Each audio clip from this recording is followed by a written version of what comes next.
I should have known something was wrong when we found those tracks, but you know how it is when you're 23 and think you're tougher than you actually are. This was 5 years ago. Marcus and I had driven up into the Bitterroot Mountains to cut down a Christmas tree. One of those things you do when you're trying to prove you're outdoorsy, without actually knowing what you're doing. We'd borrowed his dad's chainsaw and figured we'd hike in, find something decent, and be back in town by dark. Sounded simple enough. And for only $5 for a tree, it was a steal at the time. We first saw the tracks spread across the narrow logging road in an almost perfect line, each print deep enough in the fresh snow that whatever made them had to be heavy. I crouched down and put my boot next to one of them, and the thing was nearly as long but way wider, with what looked like claw marks extending well past where a normal paw would end. "Probably just someone's dog," Marcus said. "Maybe a German Shepherd or something." I nodded because even though they seemed big to me, what do I know about dogs? I'm allergic to them and haven't been around them much. But something about the spacing bothered me.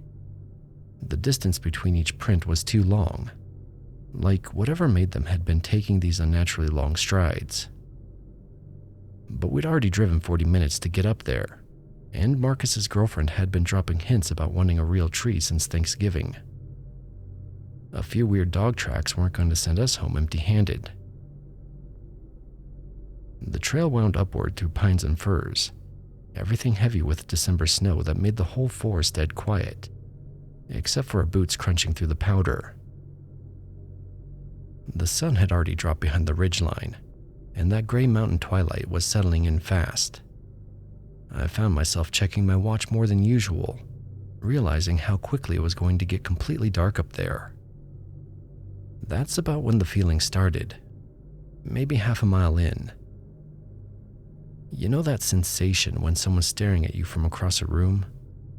It was like that, but coming from everywhere at once. Marcus felt it too, I could tell, because we both started walking faster and talking louder than we needed to about random stuff. Work, what we were doing that weekend, pretty much anything to fill the silence that seemed to be pressing in around us. I kept catching myself looking over my shoulder and scanning the tree line, my eyes drawn to those deep shadows between the trunks where our weak headlamps couldn't reach. The whole thing gave me the heebie-jeebies, but I couldn't put my finger on why. We found a perfect tree in the small clearing where some fallen logs had opened up the canopy. It was 6 feet tall, dense branches in good shape, exactly what we were looking for. Marcus fired up the chainsaw while I held the trunk, both of us working faster than we needed to because suddenly we just wanted to get this done and get back to the truck. That's when we heard the breathing. At first I thought it was the chainsaw engine echoing off the trees, but Marcus shut it off to reposition, and the sound kept going. There were these deep rhythmic breaths coming from somewhere in the darkness past our little circle of light. We both froze, trying to figure out where it was coming from in that wall of black surrounding us. "Probably just an elk," Marcus whispered, but his voice didn't sound convinced. I swept my headlamp across the tree line and saw something that made my stomach drop. There was movement in the shadows about 50 yards out, too big to be branches blowing in the wind. For just a second, I could swear I saw the outline of something standing upright among the trees, taller than either of us, with proportions that didn't match anything I could identify.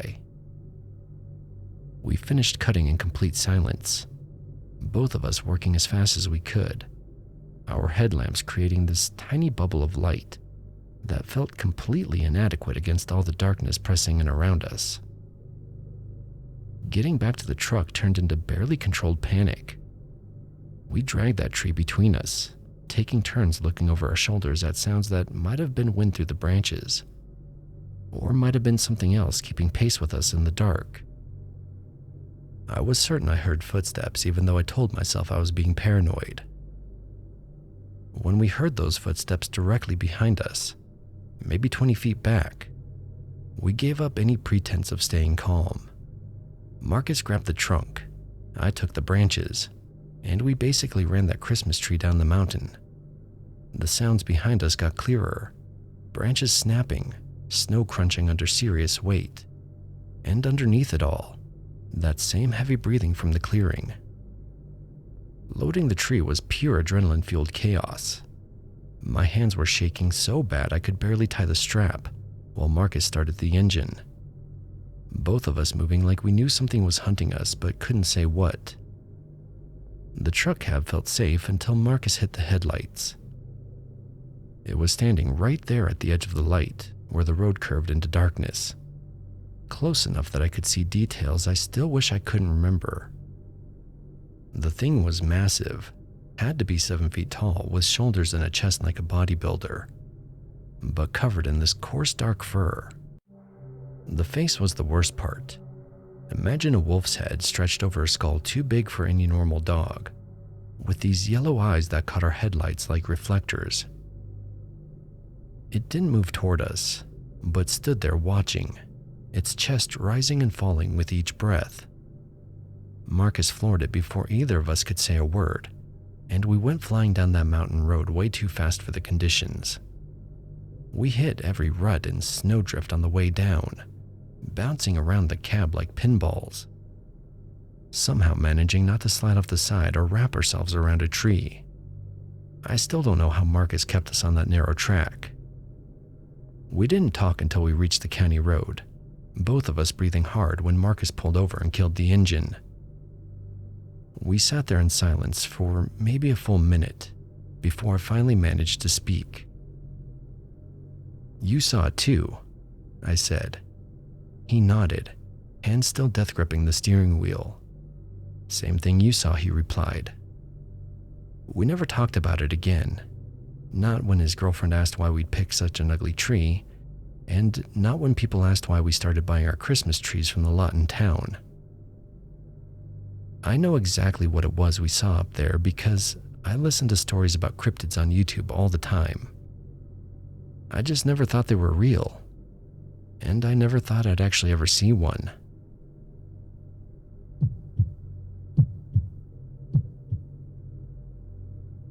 I've lived in southern Arizona most of my life, far enough out from town that you can't hear traffic or see your neighbor's porch lights at night. My place backs up to a stretch of scrub forest, mesquite, palo verde, and cactus so thick you can get turned around if you're not careful. I like it that way. The quiet and the space, it suits me. I've got one dog, a little mixed breed mutt, maybe 20 pounds soaking wet. Sweet thing, not much of a guard dog, but she keeps me company. Every now and then, she manages to squeeze out through a loose board in the fence. Usually she doesn't go far, just bolts into the scrub after rabbits. I've chased her down enough times to know her habits. One night this past spring, she got out again. I noticed because the yard went too quiet. No tags jingling, and no paws scuffing around. I grabbed a flashlight and called for her. I could hear her tags clinking in the distance, so I figured she was in the usual spot. The desert at night feels different than it does during the day. It isn't just darker, it's heavier. The air settles around you, and every little sound carries further. My boots crunched on the gravel path while I called her name. I kept expecting her to come tearing out of the brush, panting, all proud of herself for giving me the runaround. But she didn't. I walked for 20 minutes, calling her, getting nothing back but the echo of my own voice. Finally, I heard something. Not a bark, but a whimper, faint, like a dog trying not to be heard.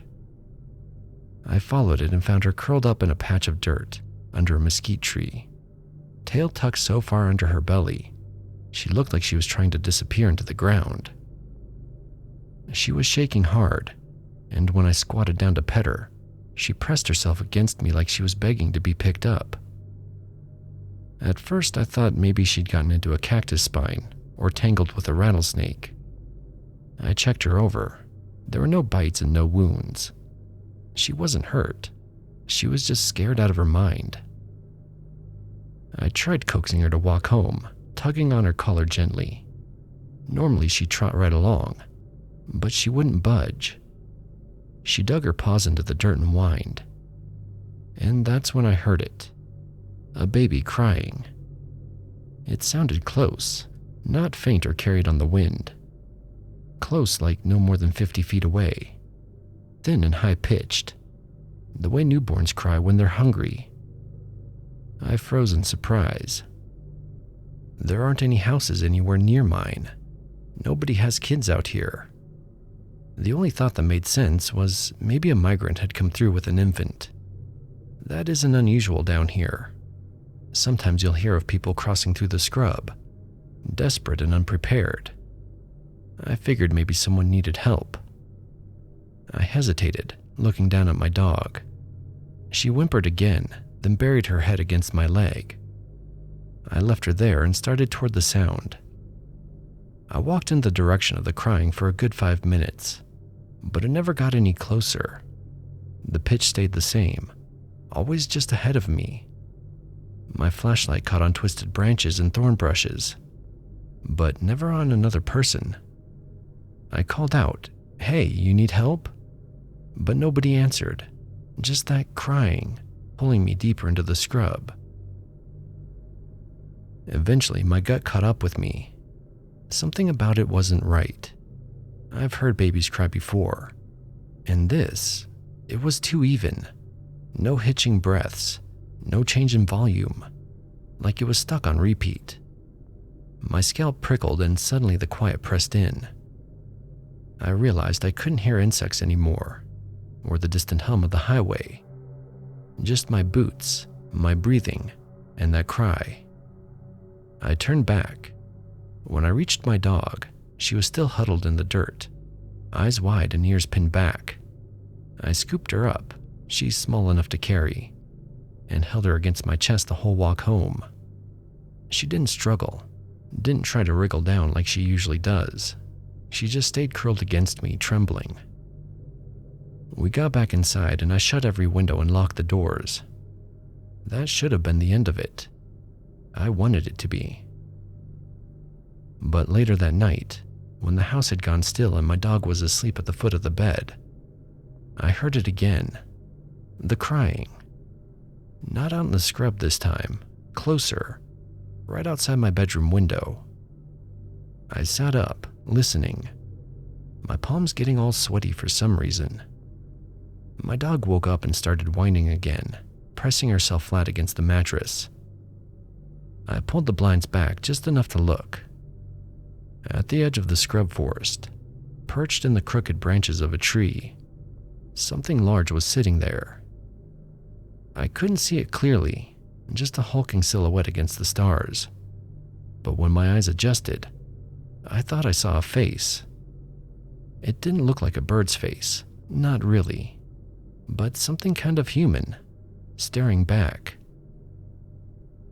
The body was bird-like, wings hunched around it, but the eyes glinted in a way that made me feel sick. The crying stopped. We just stared at each other across the distance. I couldn't move, couldn't even breathe right. Then, as if it had been nothing, it turned its head and was gone. I didn't see it fly. 1 second it was there, and the next the branches were empty. I shut the blinds and sat awake until dawn, listening for every sound. My dog didn't leave the bed. A few days later, I told some friends of mine about it. They're from Mexico originally, and I figured maybe they'd heard of something like this before. They know all the local legends and stories around here. The second I mentioned the crying and the bird, they exchanged a look I couldn't read. They told me not to talk about it, said it was a bad omen. I pressed them, but they wouldn't explain any further. Now, some nights when the wind cuts through the scrub and makes the branches creak, I swear I hear it again. That thin, steady crying carried on the air. My dog hears it too. She lifts her head and whines, and I close the blinds without looking. Maybe it's just the wind. Maybe I scared myself into imagining it. but I can't shake the memory of that thing in the tree.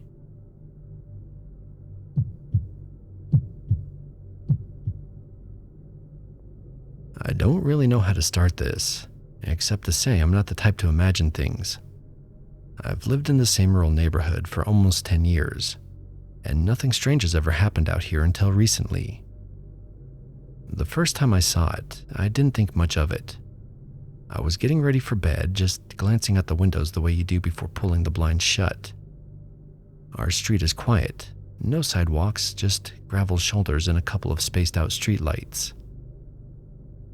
In the patch of yellow light by the pole, I saw a dog. Big thing, dark colored, standing out by the road. At first I thought it was just a stray, or maybe someone's loose farm dog wandering at night.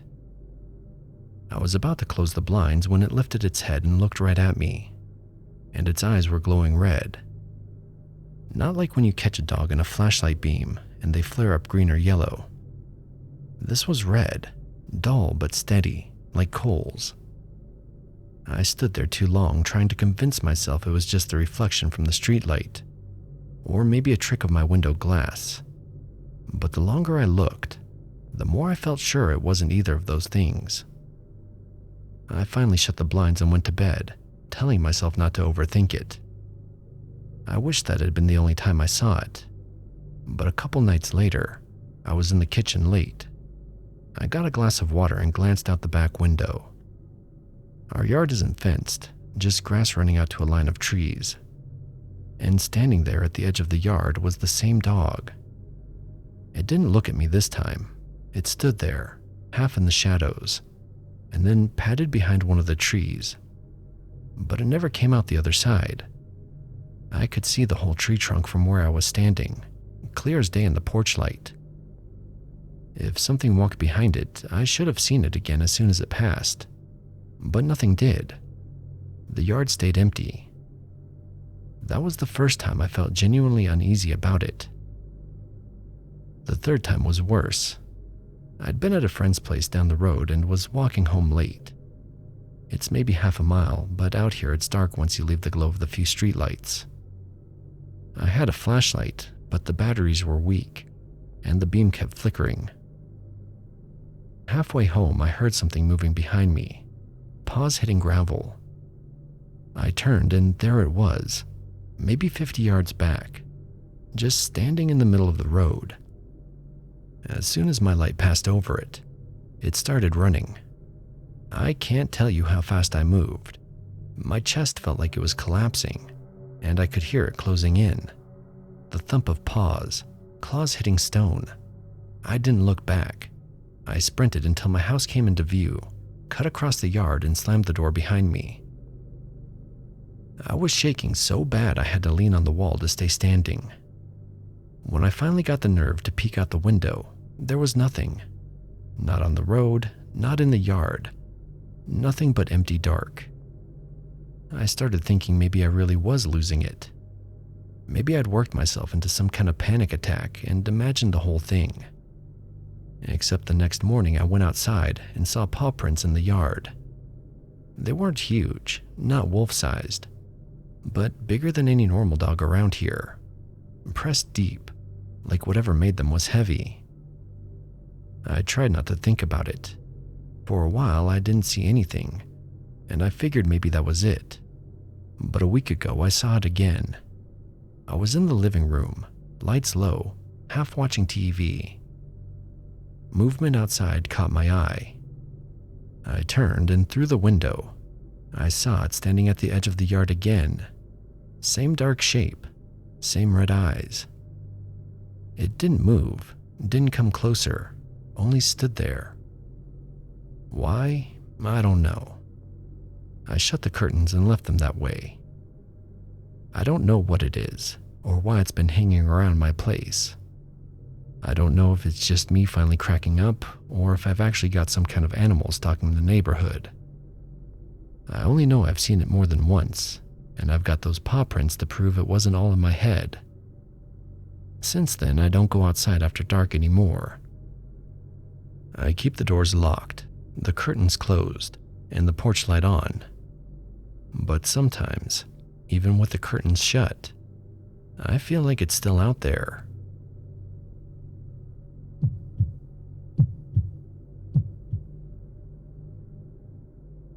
I don't tell this one often.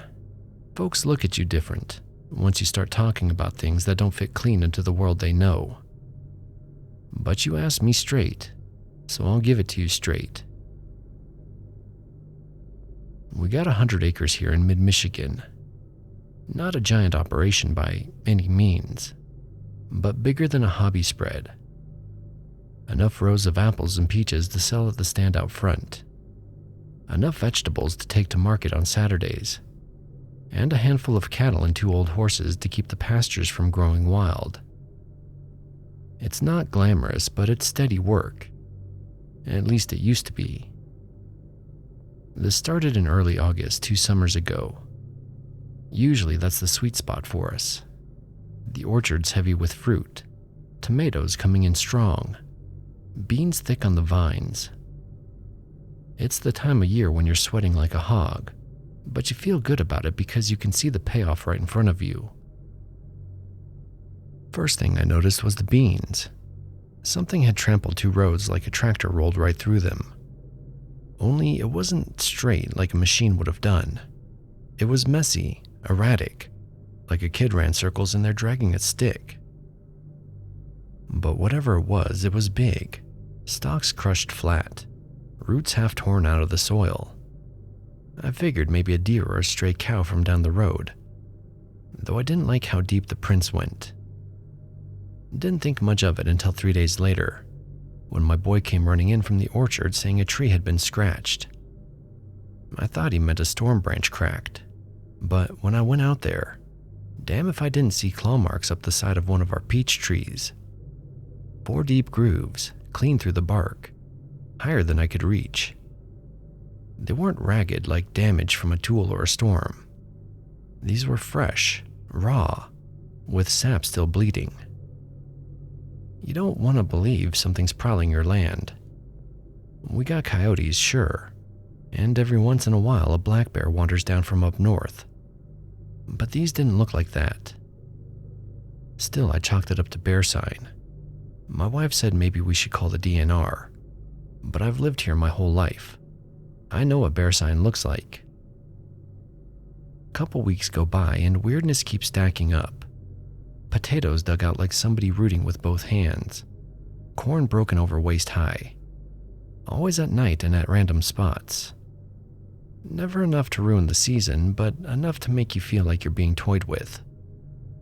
Cows started acting nervous in the pasture, bawling at things we couldn't see. One morning, one of the heifers had a gash down its side like it brushed barbed wire.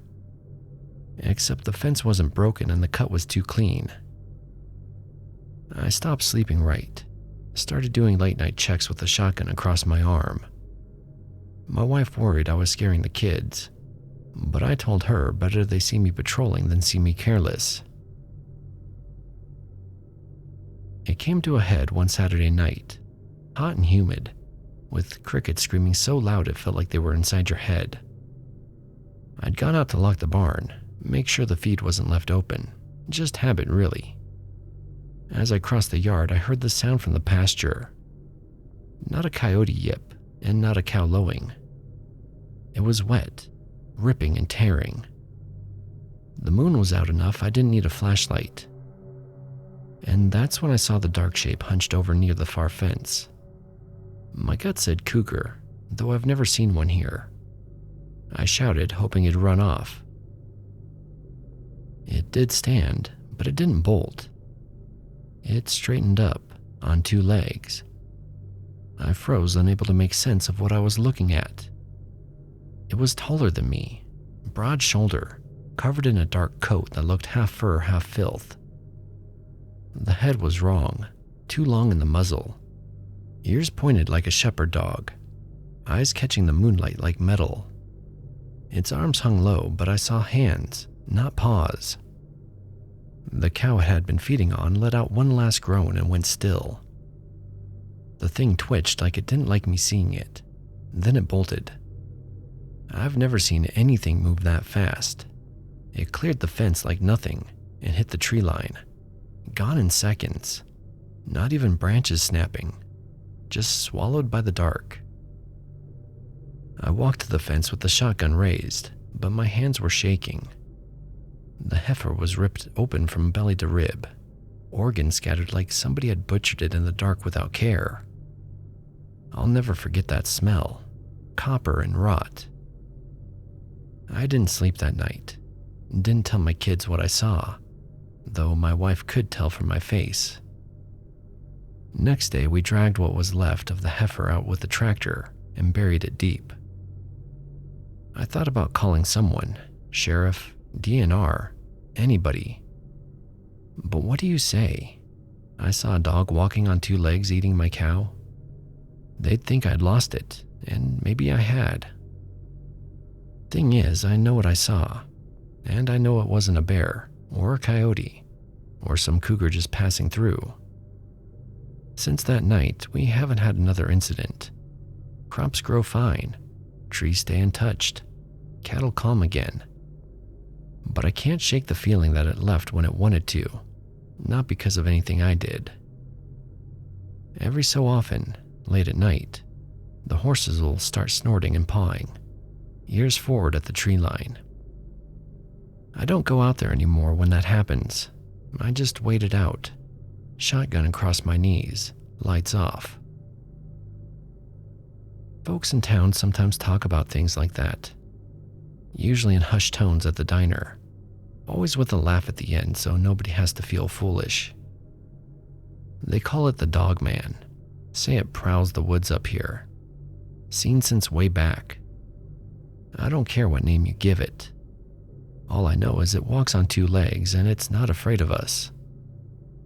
And if it decides to come back, well, I'll be waiting. But between you and me, I don't think a shotgun's gonna do much. I don't usually share things like this, but it's been bothering me more and more lately, and I just needed to get it out there. Maybe someone else has seen something similar, or maybe I'm just connecting dots where there aren't any.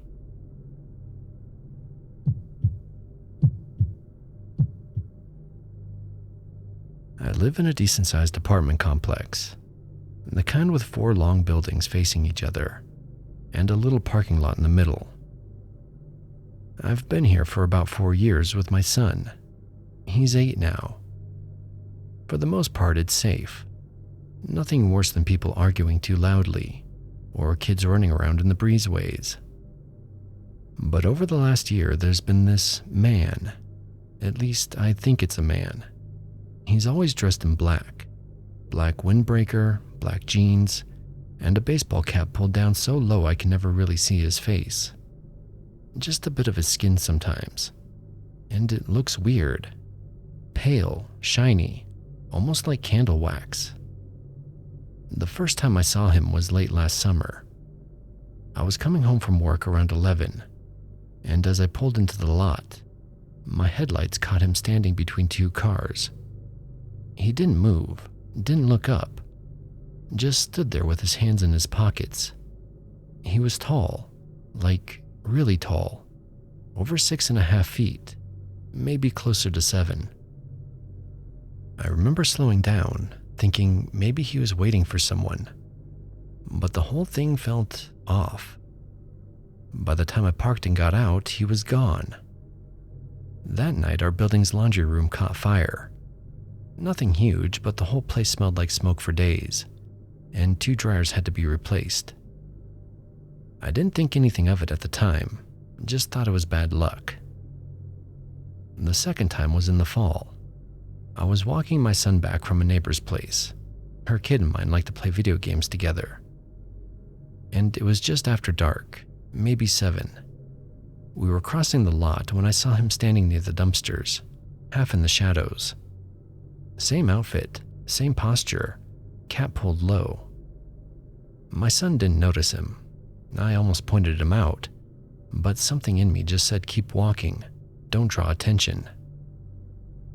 The next morning I found my back window cracked straight through, like someone had taken a hammer and tapped the glass, spiderwebbing it out from the center. Management said it was probably temperature stress. I didn't believe that for a second. The third time was in winter, close to Christmas. We'd had one of those weird warm spells where everything feels damp and unsettled. I went out late to grab something from my car, and there he was again, this time leaning against a light post like he'd been waiting. I froze, hand on my keys, and for a second, I swear he turned his head toward me. The cap still blocked his face, but I saw that skin again, the strange shine of it under the yellow parking lot light. I got in my car and locked the doors. When I looked back up, he was gone. That night, one of my neighbors got taken away in an ambulance. Middle-aged guy on the second floor. Heart attack, they said. He didn't make it. The fourth time was just 2 weeks ago, and this one really got under my skin. I'd taken out the trash, and when I was walking back, I saw him standing at the end of the breezeway, blocking the light from the street. He didn't move, didn't step closer, just stood there. I didn't even breathe, but slipped back into my apartment as quietly as I could. At 3 a.m., alarms started going off. Someone's stove had caught fire on the ground floor. Sprinklers went off. There was water everywhere. Nobody got hurt, but half the hallway smelled like burned plastic for days. I know how this all sounds. Coincidences, bad timing. Apartment complexes have their share of accidents, fires, medical issues. But every time something happens here, he's there. Always just before it happens, too. He's too tall to ignore, yet no one else seems to have noticed him. I've asked around, casually. Hey, have you seen that tall guy in the black windbreaker? Most people shake their heads or change the subject. One neighbor said maybe I was talking about her cousin, but when she showed me a picture, it wasn't even close. And with how tall this man is, how pale he looks, I can't believe nobody else has seen him. Part of me wonders if he's some kind of squatter, living in the empty units. But management says they check those. Another part of me wonders if he's just some guy passing through, maybe homeless, maybe mentally ill. But if that were true, wouldn't someone else notice him? Wouldn't he eventually cause trouble? Instead, he just appears, stands there, and then something happens. My son hasn't seen him yet, and I don't ever want him to. I've thought about calling the police, but I have no connection, only a gut feeling. And with never knowing when he shows up, there isn't much for them to do. So I just keep watching. Every time I walk to my car, I scan the lot. Every time I take out the trash, I look down the breezeway first. And every time something breaks or burns or someone gets hurt, I can't help but think of him. Maybe it's nothing. Maybe it's all in my head. But if you lived here and you saw him standing there like I have, motionless, faceless, too tall to feel right, you'd understand why I'm writing this. I don't know what he wants. I don't know why he shows up. But I know this much. If I see him again, I'm not sticking around to see what comes after.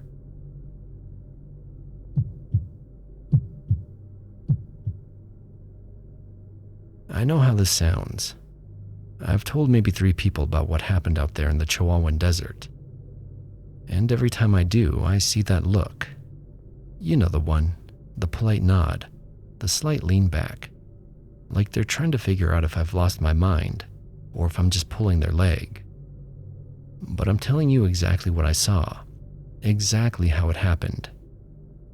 This was back in 2019, late October. I'd driven out to the desert east of Roswell with my buddy's dune buggy. One of those stripped down rail jobs with the big paddle tires. It was a perfect evening for it too. Sun was getting low, painting everything that desert gold. Temperature finally dropping below hell on earth levels. You know how peaceful it gets out there when the wind dies down, and all you can hear is your own engine echoing off the mesas.